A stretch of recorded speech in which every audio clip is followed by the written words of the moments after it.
asrama para anak-anak yang di sini.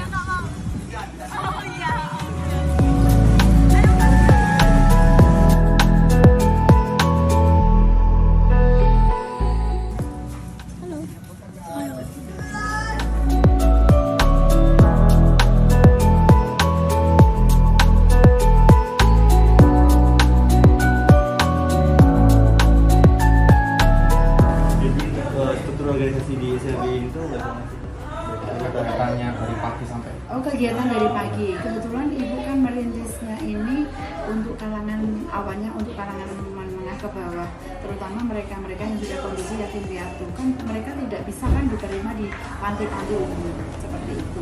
Jadi awalnya hanya sebuah panti, kemudian anak-anak itu tak kenapa ya kan gitu. Terus akhirnya ibu merintis sebuah sekolahan yang namanya juga sama SLB Anugerah juga. Kemudian untuk kegiatannya sebetulnya kita ada kegiatan itu kurikulum ada. Kurikulumnya kita sesuaikan dengan kurikulum pemerintah SLB juga, dasarnya SLB. Cuman kalau di tempat kami kurikulum itu bukan menjadikan patokan kan, karena kondisi anak kita itu memang di bawah rata-rata dan kondisinya berbeda-beda. Jadi kurikulumnya ada, tapi dalam pengajarannya kita sesuaikan dengan kebutuhan anak. Seperti itu. Jadi walaupun dan kita juga ada kelasnya, kelas A, B, C, D. A untuk tunanetra, B tunarungu-wicara, C untuk tunagrahita, terusan D untuk tunadaksa. Sekarang ada autis, ada gangguan perilaku, semua alhamdulillah ada tertentu di sini. Dan kondisinya mereka juga kebanyakan yatim piatu, kemudian dibuang, kemudian ada titipan dari pemerintah juga. Jadi di tempat kami dari awal merintis tidak ada pungutan biaya apapun, semua berdasarkan keikhlasan. Ya memang mas kayak gitu, karena juga kita nggak punya dana kan. Jadi perjuangan ibu dari 2005 sampai 2018 untuk mendapatkan izin, sebuah izin itu baru karena 2018 itu pun ibu harus melangkah sendiri ke Dinas Pendidikan Jakarta, Kementerian Jakarta, seperti itu. Jadi tertatih-tatih benar. Kemudian untuk kurikulumnya jadi kondisinya sesuaikan anak. Jadi kita asesmen anak ini kenapa sih kan gitu. Terus kemudian kalau anak itu memang anak ini walaupun usianya 10 tahun tapi dia belum bisa toilet. Ya udah pelajarannya setiap hari kita ajarin bagaimana dia bina dirinya itu kita tekankan hampir 75% itu bina diri. Jadi anak yang sekarang dia kondisi di bawah intelijensi di bawah rata-rata, mau kita kejar akademik bagaimana? Nggak mungkin kan? Dia melepas celana aja belum bisa. Bahkan ada yang sudah ikut yang dikasihkan ibu 7 tahun itu, sekarang itu belum bisa lepas celana, belum bisa. Cuman sekarang baru bisa ngambil makanan sendiri, masuk umur. Itu perjuangan 7 tahun, ngajarin setiap hari. Seperti itu. Bahkan yang ini sekarang baru bisa pakai celana, pakai bija baju sendiri, itu ikut ibu 5 tahun. Nah seperti itu kalau mau dikejar dengan kurikulum kan nggak mungkin. Dan ini belum kita kenalin buku. Paling buku dikasihkan itu cuma dicoba-coba. Jadi pelajarannya setiap hari cuma ayo pakai celana, ayo pakai baju, bagaimana buka, bagaimana makan, bagaimana mandi, bagaimana toilet. Dan ini alhamdulillah sekarang sudah paham kalau siang sudah tidak pakai pampers, dia sudah ke toilet sendiri walaupun belum bisa cebok. Nah, waktu untuk mengajarin cebok itu nanti bertahun-tahun lagi kan seperti ya. Jadi terus nanti ada juga yang anak masih usia kecil katakanlah 7 tahun tapi dia bisa mandiri tapi untuk akademiknya kesulitan. Nah kalau sudah mandiri kita kejar ke akademiknya. Jadi bagaimana anak itu mengenal buku, mengenal tulisan, bagaimana nanti diusahakan untuk bisa baca tulis dan mengenal uang. Kemudian untuk yang besar-besar karena intelijensi di bawah rata-rata kita tidak berpikir bagaimana anak itu pintar IPA, matematika dan semuanya, walaupun itu di kurikulum ada. Kalau di SLB saya loh ya, kayaknya saya menekankan itu kita terapkan bagaimana anak itu kita ajarin mengenal uang saja.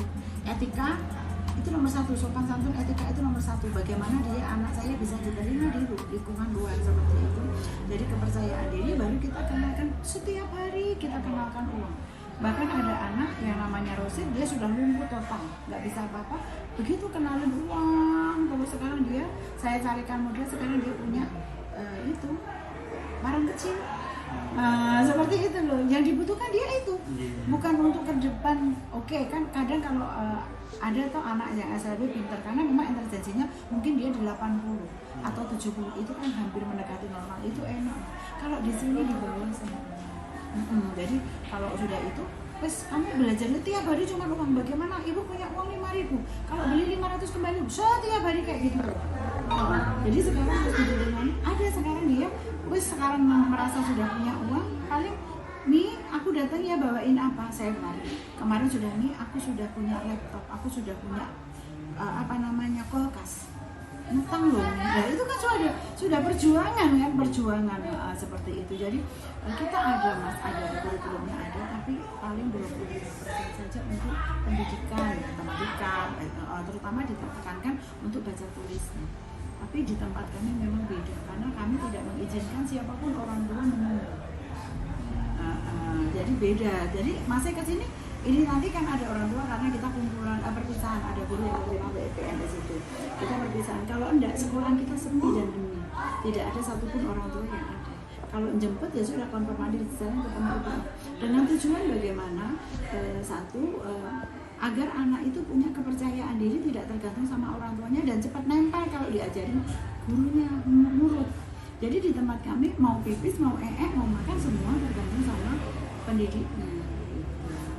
Walaupun dia cuma sekadar relawan ya, dia guru tapi kan belum PNS kan. Kalau mengikuti itu kan ya tidak mungkin kan jadi. Tapi kenyataannya bisa kok kuasa Allah 4 yang keterima sekarang. Nggak nyangka kan yang dulu SLB Anugerah dikesampingkan. Apa sih cuma rumah? Kadang sakit loh. Perjuangan sebuah rumah ini dari Riyadh sampai sekarang menjulang tinggi ini butuh hati, butuh cinta gitu. Jadi ya inilah, jadi kondisinya seperti ini. Jadi kalau maaf sekolahan lain begitu datang anakmu itu lumpuh tanpa nulis kan, dia nanti anak akan bosan. Terus kita juga ada yang anaknya nggak mau nulis, tapi kita gali ternyata dia suaranya bagus.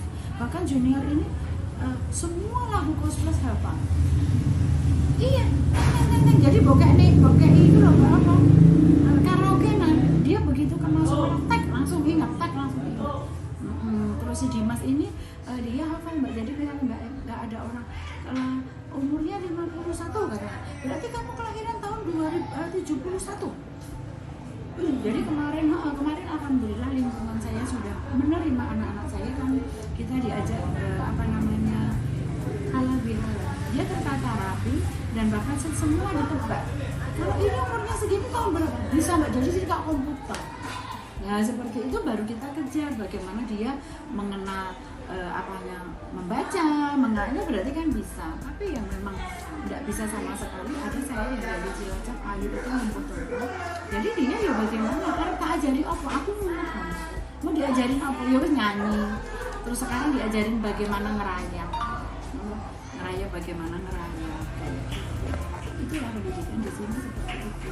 Jadi tidak seperti sekolah lain yang harus tertata rapi. Kalau satu nanti pelajarannya ini jam kedua ini enggak ada. Jadi santai-santai aja. Jadi sekolah lain memang beda.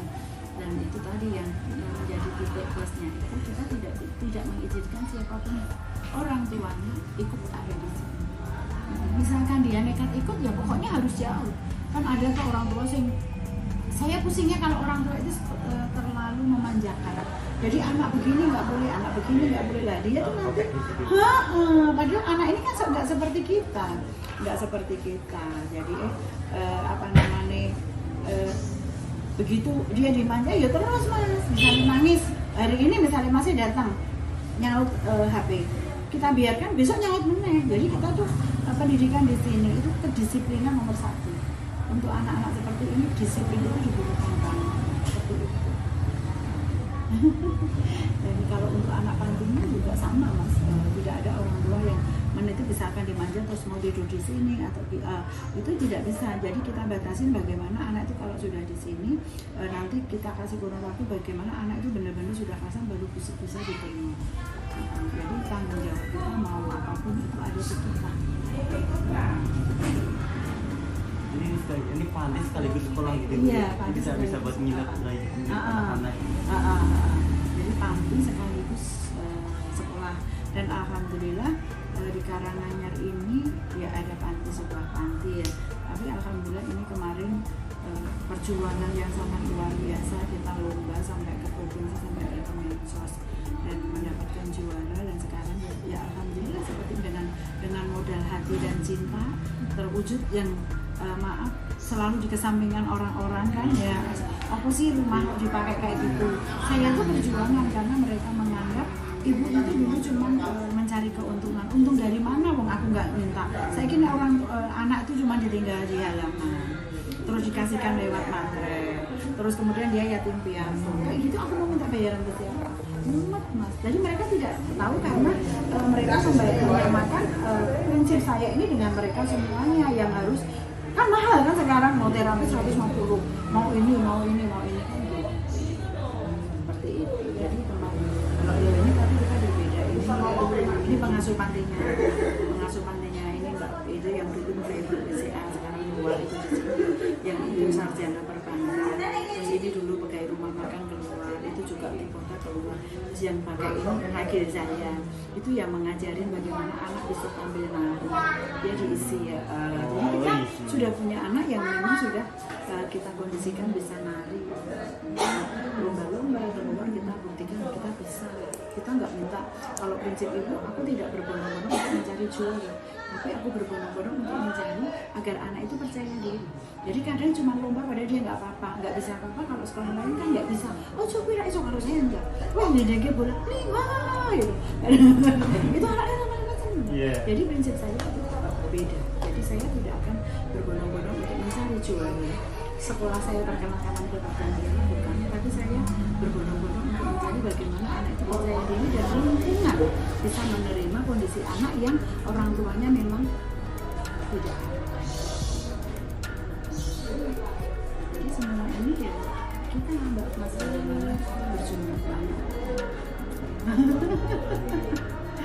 Jadi nggak ada SPP, jadi cuma sebulan sekali kita kasih kertas kembali syukur enggak ya syukur. Seikhlasnya gitu.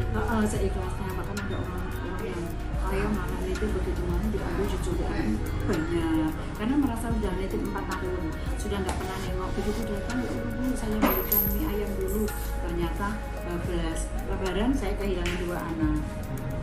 Ya saya ini masih juga orang tuanya ya tak kayak nonton mas dari itu mie ayam 14 karena orang tua berpikir anakku macam si somari, dia tidak berpikir itu nanti kembali seperti dulu.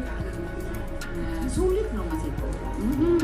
Iya, jadi terus aku nulis bertahun-tahun loh kok gini ibu itu aku mesti tekor bayar pada di prinsip hati ibu sampai kapan ya, sampai nafas ibu yang terakhir. Dan setiap saya rapat dengan semua relawan-relawan dan pengasuh, saya selalu tekankan kalau ibu sudah tidak ada tetaplah jangan mengambil pembayaran dalam sebentuk apapun ke orang tua, semua berdasarkan keikhlasan, semua pasalkan sama Allah. Buktinya ibu bisa bertahan berapa tahun, 2005 sampai sekarang, tidak merepotkan wali murid, ya bisa anak-anak kenyataannya bisa pakai seragam. Di sini ada acara ini pelawat. Iya, Itu jam berapa? Iya, nanti yang ada 4 guru. Alhamdulillah. Ada guru juga yang sudah sertifikasi sama anaknya. Jadi saya kalau saya dari dasar saya jadi justru itu buat saya waktu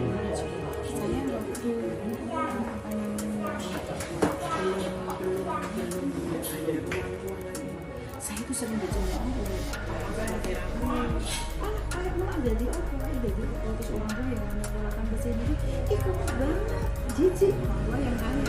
Tapi sekarang setelah mereka tahu perkembangan anak-anak saya, mereka pada ke sini. Iya, terus mereka pun walaupun kaya kan SPP-nya berapa? Saya nggak pernah ada tantangan buat saya. Jadi sudah hati saya dan insya Allah sangat saya dan insya Allah anak saya yang akan meneruskan insya Allah sehari. Iya. Gitu. Jadi semua berdasarkan keikhlasan. Jadi kadang yo mendadak untuk beras nipis tahu ada yang orang baksos. Saya dikenal orang itu setelah masuk KKN. Masuk KKN itu baru ada orang kenal, baru ada sembako dagang. Kalau dulu dari 2005, 2010 masuk ke sini tidak ada sedikit pun bantuan dari masyarakat. Jadi ibu sendiri yang bagaimana anak-anak itu bisa bertahan hidup. Ya umat mas. Terus tahun 2015 bulan Januari, Februari saya stres. Anak-anak tak buang nanti karena saya mencari izin juga tidak diberi. Itu kan karena saya nggak punya. Jadi prinsip saya sama almarhum itu, pokoknya kita jalan aja modalnya untuk kertas. Tapi sulit banget. 2018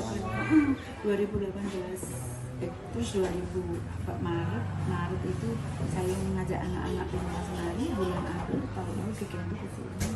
Saya diberi 150 juta, saya kembalikan, saya nggak butuh lagi. Saya butuhnya bangunan, akhirnya itu dijadikan bangunan untuk tidur anak-anak. Terus ini yang bangun BI. Terus kadang ada televisi pada kesini. Iya kan ternyata kan kita nggak usah minta orang tua. Saya tuh kalau kita sudah diberi sama Allah. Bahkan kalau saya dihina, ya Allah, nggak ada pasti nggak ada. Maaf loh orang tua yang kaya banget punya anak kayak gini sensitif. Anaknya dimanjain betul. Tapi begitu orang tuanya satu jatuh meninggal, mungkin ibunya mereka kakaknya sebenarnya. Jadi langsung dikasih. Itu anak kan harus diberi sosialisasi. Tapi kadang mereka terpentok dengan sebuah center. Anakmu akan bisa ini, anakmu akan berkembang ini kan sudah, anakmu akan normal. Ada juga itu tergantung sama anak autisnya pintar. Tapi kalau untuk anak-anak saya ini, dia sih nggak ada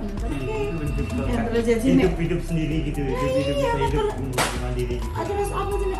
Intelijensi saya ke tapi ya masih nggak memaksimalkan nggak bisa. Tapi alhamdulillah tertata. Jadi saya itu terus bahkan ada anak yang didorong dari mobil yang di rumah pom bensin boleh saya ambil. Terus kemarin ada dari Jumantono itu anak usia 8 tahun, bapak ibunya ODGJ, hidupnya di terminal sendiri, akhirnya diantar ke sini sama Pak Lurah, ya udah tak ambil. Kemudian kemarin jadi ibu kemarin puasa ki mendapat rezeki 4. Yang satu Ayus itu sausian jenengan, wis ngebrok gak iso. Jadi yo maaf disuap wis ngene tok. Tidur ya gini, kalau duduk. Saya sampai itu kakaknya meninggalkan dia sendirian di rumah. Bayangkan hatinya ada di mana? Karena dia memang ngebrok. BAB-nya ada di sini. Kalau di sini tak kasih pampers, saya kemana-mana, kasih pampers saja kadang lepas iso kemana-mana. Iya itu. Terus kakaknya itu yang ngantar tetangga. Jadi terus kemarin malah ada satu perempuan yang memang dilecehkan. Jadi dia sudah tambah. Terus kalau ini diperlakukan kayak gini, kan tambah dia bilang, ya wes mau ngene rak. Siapa sih ngarep ngapain? Ada kan? Sementara orang kayak gini masih dibersulit segala macam. Ini kayak banyak yang ini. Iya, Pak Joko itu tahu sampai awal itu tanya nanti kalau habis ini Pak Joko saya dari anugerah ketemu itu kenal kayak gitu. Itu jadi terus yang satunya itu Pak Sopo ya, yang istrinya TU UNS kedokteran di kedokteran fakultas kedokteran. Kadang setiap puasa mesti ngasih makan ke sini. Ada dosen resmi. Namanya siapa lupa namanya. Itu karena perjuangan ini sangat luar biasa. Kemudian saya juga nggak menyangka, saya mau menyepakkan udah nggak punya karena ini aja warisan orang tua, saya kan nggak punya. Terus bisa sampai melejit gedung seperti ini, wow luar biasa bagi saya, ini anugerah banget. Terus depan kayak gitu itu tanah desa setelah ganti lurah 3 kali baru dipinjamkan. Itu buat taman itu ya? Terus tak buat taman, tak buat sekelas. Terus kemarin tanggal 31 Desember saya dipertemukan sama Allah 3 kali pertemuan. Saya diberikan tanah. Lurus ini ada kebun kosong, pos ronda yang kedua ada kebun kosong itu sekarang jadi hak sih. Itu kan kuasa Allah, nggak usah minta-minta, saya prinsip itu. Terus Nabil itu sudah pintar banget, dari kecil autis sampai 3 SLB. Bikin saya stres 3 bulan, bener-bener stres aku ya Allah. Sekarang jadi anak itu kalau manggil saya setelah itu bunda. Kok kemajuan kan? Aku lihat TV. TV itu kalau saya manggilnya bunda, sekarang manggil saya bunda.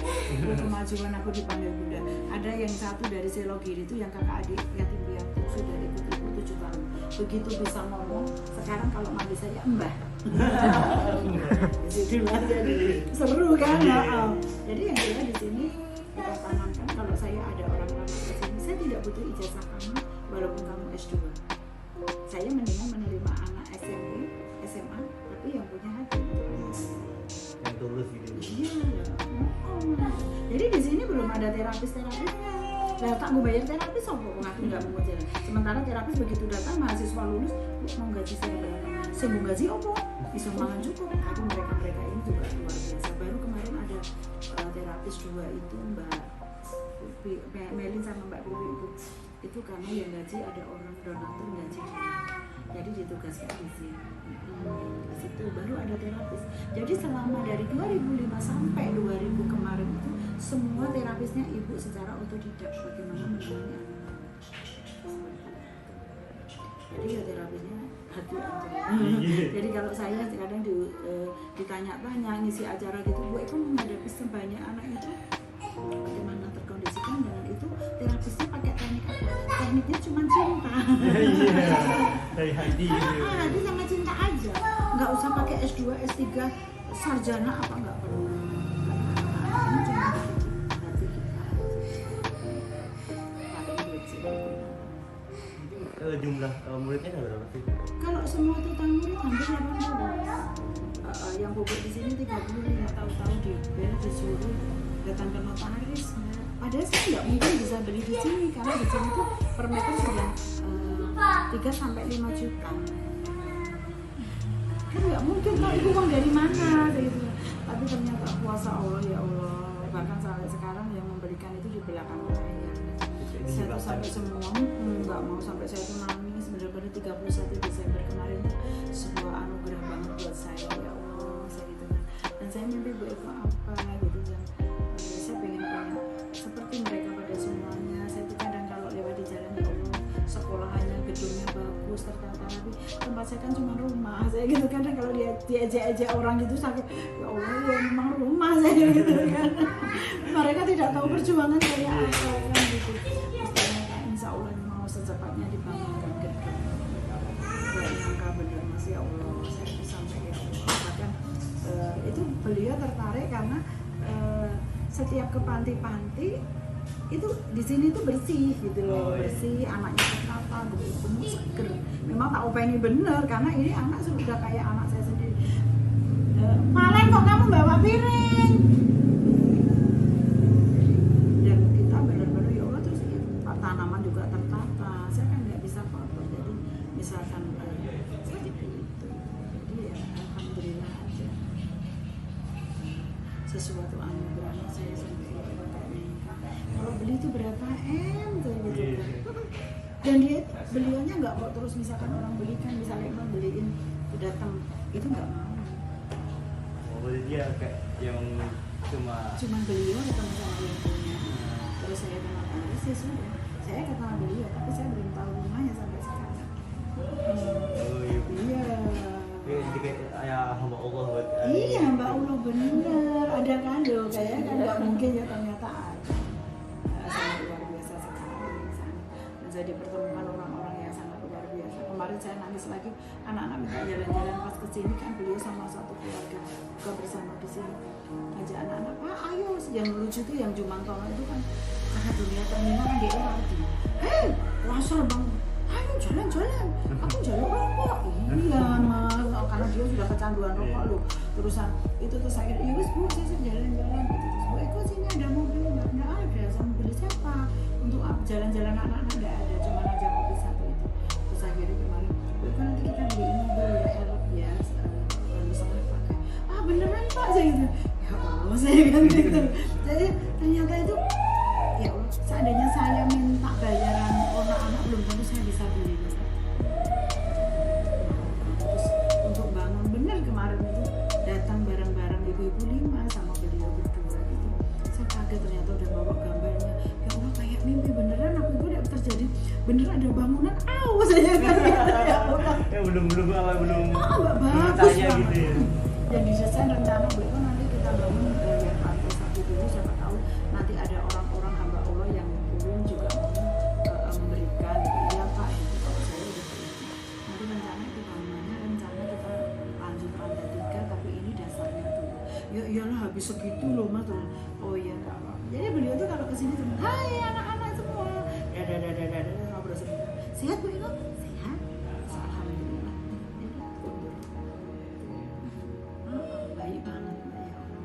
Sampai kadang saya ya benar nggak rasa ingat waktu dulu kalau diundang kan aku paling orang nggak punya anak-anak bukan dulu jadi rasanya direndahkan banget, itu ngerasain banget dibedain itu anugerah kan kelihatan wow gone wis kumuh kayak gitu nah dilihat aja tuh bekasnya lantai bangunan pertama rumah yang tak pakai sampai terang bisa seperti bisa punya segalanya biasa. Kalau dibandingkan sekolah yang favorit ya jangan kita bandingkannya. Seperti itu. Pak Joko itu tahu banget perjuangan saya. Jadi beliau juga seorang dosen tapi nggak kayak dosen deket kok. Dan masih peduli dengan anak-anak yang bagus aja. Cuman karena HP saya rusak, nomornya pada hilang, jadi saya sudah nggak bisa kontak. Nanti bilang Bu Eko HP-nya dibanting anak-anak, nomornya hilang semua jadi wis kehilangan kontak. Ibu mau tanya kalau anak-anak misalnya kalau nangis, marah-marah itu kan biasanya itu nanganinya gimana? Kita harus tahu kondisi anak ini Mbak. Jadi seorang kayak ibu punya prinsip anak itu takut sama kita, segan sama kita, tapi dia sayang. Anak ini semua kalau saya kemarin lebaran menggendong 30 anak sendiri sama anak saya. Lu nggak kepikir kan penjenengan gak kayak stresnya kayak apa? Pada lebaran pulang gitu. Kan pengasuh semua libur. Saya 4 hari itu sendiri. Bener sendiri. Ada fotonya. Ya itu kalau kita harus yang kita hadapin anak, kita belajarnya sama anak. Apa sih yang kamu butuhkan? Apa yang kamu butuhkan dan apa yang harus kamu hindari. Jadi kalau anak misalnya Mbak Valen ini bawa piring, itu kan kebiasaan bawa piring. Itu sampai nangis ya kita rebut. Terus kalau dia nangis, apa yang dia butuhkan? Untuk anak lumpuh kalau nangis berarti dia butuh minum atau makan atau gatel atau apa. Kita deketin dengan berhenti sendiri. Kemudian untuk anak kadang ada yang untuk bisu kadang nggak bisa ngomong, tahu-tahu nangis jerit-jerit. Kamu butuh apa? Jadi kita layanin bener-bener kita layani, jangan kita asal kok nangis banget gini enggak. Jadi kita ajak ngomong, kadang saya juga ngajak ngomong si Ayu itu kan bisu. Kowe ngapa nangis, kenapa nangis? Ayo ngomong gitu. Jadi kita tuh kadang ngomong sendiri Mbak, ngomong sendiri disauri sendiri. Nah, gitu berarti dia butuh makan, butuh minum seperti itu. Jadi apa yang dia butuhkan itu hati anak-anak itu ada di hati kita ada di hati anak-anak. Jadi dengan 30 yang bubuk di sini nanti kan jam 12 itu kan guru sudah pada pulang. Itu semua pada terhadap di sini dan ini pengasuhnya sudah ibu ajarin walaupun dia cuma lulus SMP SMA kan gitu. Jadi apa sih yang dibutuhkan anak dia? Ya. Jadi kadang saya ngomong, loh kadang Mbak mereka ada yang Down syndrome, bisu, kemudian ada yang gangguan perilaku, ada yang nggak bisa apa, ngompe loh Mbak mau tidur. Saya tahu kamu ngomong apa? Ngomong apa kamu? Saya kan gitu. Tapi nggak tahu-tahu, gitu. Oh berarti tadi ada yang minta minum. Terus nanti kalau anak-anak itu kalau ada yang berantem atau cuma kalian dengan suara saya tinggi, tak panggil namanya. Jadi kalau ada anak yang di atas itu tek berantem itu suara siapa saya ngerti kan? Tak panggil namanya, ibu marah. Kalau anak-anak udah dengar kata ibu marah gitu aja, enggak tak apa-apain, semua pada takut. Semua pada takut. Bismillah aja. Dan ini ibu mengajarin, makanya mulai sekarang sudah sedikit ibu ajarkan ke mereka. Misalkan ada mahasiswa yang butuh siapa, kalau cuma observasi apa saya silakan hubungi. Nggak perlu ketemu saya, biar mereka ngerti lah, belajar. Karena usia ibu sudah berkembang terus. Kan harus mempersiapkan. Sekarang ibu sudah mempersiapkan bagaimana menghadap ke Allah. Sudah seusia ibu 53. Jadi sudah usia manusia sebenarnya. Jadi untuk Mbak Bowo itu kadang ada donatur. Jadi di tempat kami beda mas. Kalau di tempat panggilan kan ada sebuah meja yang ada donatur, harus orang satu yang ngurus. Kalau di tempat kami semua ngurus. Jadi misalnya masih tahu-tahu aku mau donatur uang 1 juta kan, ketemu Mbak Gaby, dia Mbak Gaby dikasih ini. Terus dengan catatan nanti yang itu dikasih nomor di sini, nomor ATM saya WA. Jadi kadang saya harus cek hari ini ada berapa, itu yang memegang Mbak Nur Gaby sama Mbak Bowo. Terus keterampilan mereka yang memegang, mau laku mau enggak terserah, ada keuangan mereka. Jadi itu sudah. Terus kalau dulu sampai mandi kadang pun sekarang ya, terus saya mandi, udah mandiin kayak gini piye, udah beli ini kemana-mana piye. Saya cuma bilang, bau banget, dah itulah bau surga. Menuju surga itu nggak segampang yang kita kira, cuma sholat, cuma ngaji. Ya gitu. Kok gampang man? Anak yang sugih ngaji sholat tok terus turu penak. Inilah surga kamu di sini. Oh, Mbak Bowo itu pertama nggak bisa apa-apa. Sarjana perbankan loh mas, di AIF. Datang ke sini ada ini cuma pengasuh. Pikir saya cuma seminggu 2 minggu dia belajar hidup. Ternyata malah kecantol sama saya. Sudah 1,5 tahun. Penaknya gampang mas. Nggak usah ada cincin, baju anak cetak jadi masih. Duit lagi nggak di sini. Gaji belum tentu ada. Kita tergantung ada nggak donatur. Tapi kita transparan, jadi mereka tahu ada yang ngasih donatur berapa. Itu bu ini tercatat. Wes. Mbak, dia kan sih mau duit dulu, kayak itu tugas gitu. Ya aku nak data. Mbak donatur iki, jadi semua itu nol. Tapi nggak punya utang ya. Ada transparan gitu ya Pak. Ini seneng Mbak. Kalau yang lain kan yang menerima itu aja, pembukuan kan ada tersendiri. Kalau saya nggak mau, pembukuan semua harus tahu. Pengen di situ, jadi mereka tahu iki enak duit apa orang. Mereka tahu kebutuhan Arab di belanjaannya apa. Jadi kadang kalau ada ibu-ibu butuh apa, Mbak Putri dapur butuh apa, orang duwe sabun mbok karo minyak, oke tak sama minyak pun kasih. Itu yang menerima juga nggak harus ribu. Paling ada 1-2 aku pengen ketemunya sama Beko. Kalau nggak sama Beko saya nggak mau, ada yang nggak gitu ya wes. Terus nanti jika nanti ibu ini nggak mau kok kembali dengan ketemu ibu. Begitu juga dengan mahasiswa, saya juga membantu bagaimana mereka mau skripsi, nggak usah pakai ekonomi. Kalau mau kita menekankan seperti maaf, jalur kenapa itu kasih.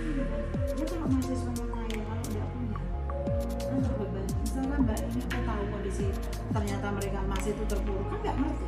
Pas harus di rumah mereka kok burunan yang anugerah jalur kipas angin, yang gitu. Saya juga nggak ngerti.